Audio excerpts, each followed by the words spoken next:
हाँ जी बालको, सुप्रभात, नमस्कार, राम राम, प्रणाम। कैसे हाल चाल? तो चलिए बालको करते हैं कैश फ्लो चैप्टर का एक बेहतरीन सवाल। सवाल हमारे सामने क्या है? From the following extract of balance sheet of x limited, calculate cash flow from financing activity. ठीक है, सिंपल सवाल है, हमको फाइनेंसिंग एक्टिविटीज का ही क्वेश्चन दे रखा है।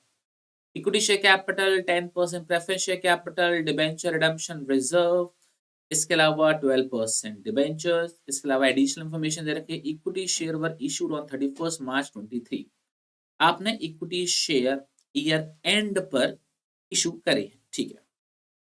Interim dividend on equity share was paid at the rate 15%। अब एक इंपॉर्टेंट चीज है कि आपको 15% डिविडेंड देना है, वो किस पे देना है? ईयर क्लोजिंग बैलेंस पे देना है, ओपनिंग बैलेंस पे देना है।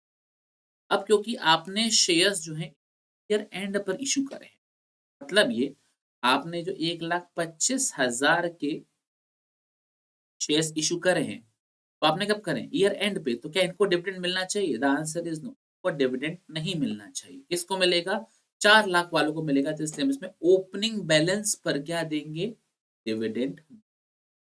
ये चीज क्लियर हो गया? Very very good. तो मैं यहाँ पर वैसे लिख देता हूँ 4 लाख का 15%, राइट? ओके। इसके अलावा preference shares were redeemed on 31st March 2023 at a premium of 5%।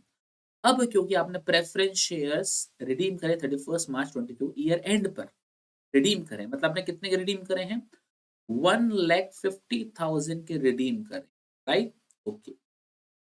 Payment हुआ होगा 5% ज्यादा दिया है, चलो वो तो हम कैलकुलेट करेंगे। लेकिन सवाल ये है कि इनको भी तो डिविडेंड मिलेगा भाई, इक्विटी वालों को मिला है तो इनको भी मिलेगा। अब सवाल है, इनको जो 10% का डिविडेंड देना है वो हम क्लोजिंग बैलेंस 4 लाख पे देंगे कि ओपनिंग बैलेंस 5,50,000 पे? तो अगेन लॉजिक क्या बोलता है? आपने कब रिडीम करे हैं? ईयर एंड पे रिडीम करे, मतलब आपने 1,50,000 एकदम ईयर एंड में वापस लौटाया। तो जब एंड में पैसा लौटाया भाई, पूरा साल उनका आपने पैसा यूज किया। हाँ जी किया। तो क्या उनको डिविडेंड देना बनता है? बिल्कुल देना बनता है। तो ध्यान रखिएगा, हम इस पे देंगे, ओपनिंग बैलेंस पे देंगे, 5,50,000 पे देंगे। ध्यान रखना, किस पे देंगे? 5,50,000 पे हम इक्विटी डिविडेंड पे करेंगे। इसके अलावा आप डिबेंचर्स भी आएगा। अच्छा, डिबेंचर रिडम्पशन रिजर्व, ये भी 1 लाख का, ये भी 1 लाख का। कोई इंक्रीमेंट नहीं हुआ है, कोई डिक्रीमेंट नहीं हुआ है, कोई एडजस्टमेंट भी नहीं, तो इसको तो हम क्या कर देंगे? नेगेटिव कर देंगे। 12% डिबेंचर, आपने डिबेंचर साल की शुरुआत में आपके पास 3 लाख के थे, अब कितने के हो गए? 4 लाख के। मतलब ये कि आपने 1 लाख का लोन और लिया है। अब सवाल है, ये 12% का इंटरेस्ट में ओपनिंग बैलेंस 3 लाख पे लगाऊं, क्लोजिंग बैलेंस 4 लाख पे लगाऊं? इसका आंसर मिलेगा आपको 4th पॉइंट। आपने जो डिबेंचर इशू करे हैं वो ईयर एंड पे इशू करें। अगर आपने ईयर एंड पे इशू करे तो उस पे इंटरेस्ट इस साल थोड़ी ना दिया जाएगा, अगले साल दिया जाएगा। इसलिए हम सिर्फ और सिर्फ ओपनिंग बैलेंस पे ही लगाएंगे। मतलब ये इस क्वेश्चन के अंदर सारे जो इवेंट्स हो रहे हैं 31 मार्च, 31 मार्च को हो रहे हैं। एक चीज का ध्यान रखिएगा, कोई भी अगर इवेंट ईयर एंड में हो रहा है, क्या बोला मैंने? कोई भी अगर इवेंट ईयर एंड पे हो रहा है तो सारी परसेंटेज ओपनिंग बैलेंस पर लगती है। और कोई भी इवेंट अगर ओपनिंग में हो रहा है, सारी परसेंटेज क्लोजिंग बैलेंस पर लगती है। चलिए बालकों, क्वेश्चन अब बड़ा ही सिंपल सा हो गया है। अब फटाफट से क्वेश्चन करते हैं, सॉल्व करने की कोशिश करते हैं। मेरे संग क्वेश्चन सॉल्व करें। लिखेंगे solution, cash flow from financing activities, right? हाँ। सबसे पहले क्या लिखेंगे? इशू ऑफ शेयर्स, आपने कितने से इंक्रीज किया? 1,25,000 से। लिखेंगे यहाँ पर हम इशू ऑफ शेयर कैपिटल 1,25,000, ठीक है। इसके बाद क्या लिखेंगे? आपने प्रेफरेंस शेयर्स रिडीम करे हैं, तो लिखेंगे क्या? Redemption of preference share capital, redemption of preference share capital. हाँ जी, कितना अमाउंट आएगा? 1,50,000 नेगेटिव का।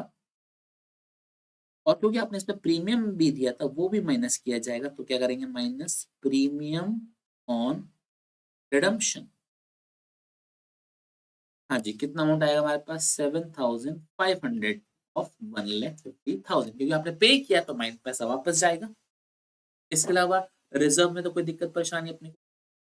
डिबेंचर, डिबेंचर आपने आपने कब इशू करे हैं, ईयर एंड पे इशू करे हैं 1 लाख के, तो लिखेंगे issue of debentures, issue of debentures 1 lakh, आपके पास पैसा आया होगा। इसके अलावा आपने डिविडेंड पे किया, तो डिविडेंड आपका प्रेफरेंस पे भी जाएगा, इक्विटी पे जाएगा। इक्विटी में जाएगा 4 लाख का 15%, लिखेंगे dividend on equity shares.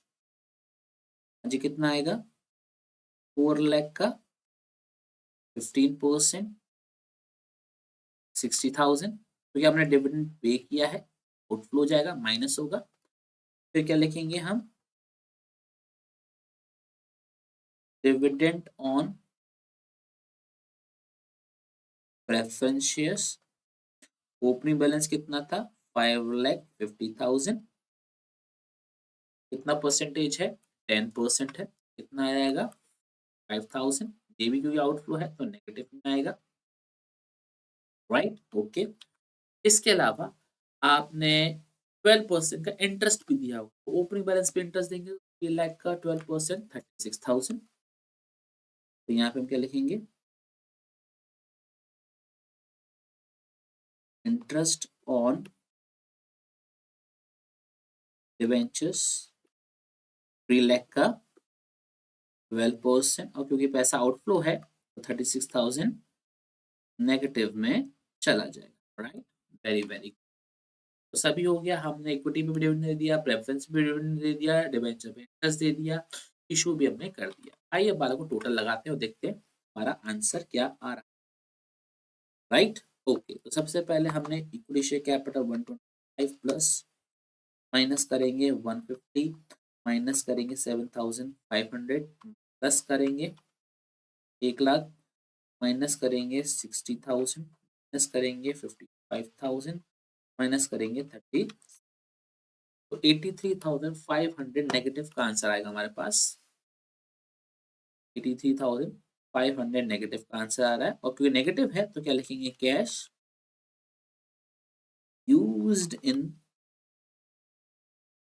Financing activities. I hope बालक अपने को ये चीज अच्छे से क्लियर हो रही होगी, बहुत बहुत